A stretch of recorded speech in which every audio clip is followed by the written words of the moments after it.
Do you know how to borrow using the Binance Mobile App? Let's borrow together.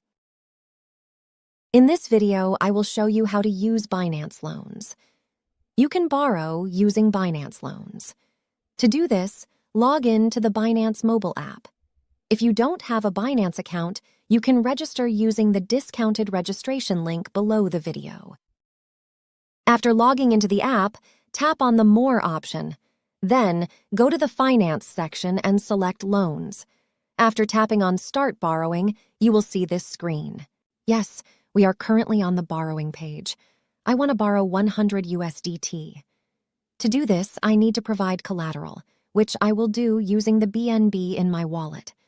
The maximum amount I can borrow is about 70% of my BNB assets. Let's try this out.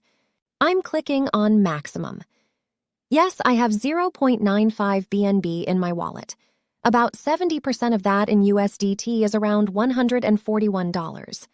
I could sell the BNB in my account to avoid borrowing, but there are some different scenarios. For instance, if I want to continue using my BNB in my wallet for a stake program or a launchpad, it might not be a good idea to sell them. In such times, borrowing makes more sense. Now, there are different loan types. I can use the flexible rate. If I want, I can also use 1 week or 1 month loan types. The longer the term, the more interest I'll have to pay. Let me select the 7-day term to show you. I'll enter how much I want to borrow below. I'm entering $100. It gave me a warning. I need to increase the minimum collateral amount. Let me change that. Yes, it's good now. Let's look at the details below. My initial LTV ratio is now 65% because I chose the 7-day program. Here, you can see the annual interest rate. Just below that is the hourly interest rate. We are now at the bottom of the screen. Here, there's the liquidity ratio and liquidity price.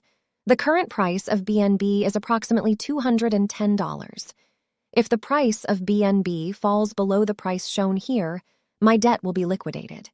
If my debt gets liquidated, I'll have to pay an additional fee. Now I'm ready to borrow. I'm tapping Confirm. My application has been processed. I want to see the details. I'm looking at the stable rate section. I'll zoom in on this screen to see the details better. Okay, I'm clicking on the Adjust LTV option below.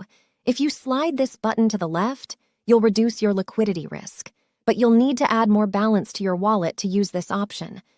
I'm going back. You can use the margin call option here to set a reminder and notification for yourself. You need to set a limit and confirm it.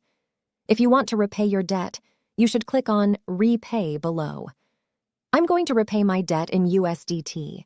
I'm tapping Maximum and then Confirm. And now I have no more debt. But please be careful. Sometimes the USDT you borrowed may not be enough to repay.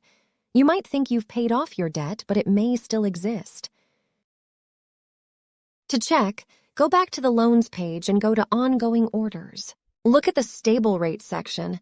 I checked if I had any debt here and found nothing. Now I'm going into Loan History.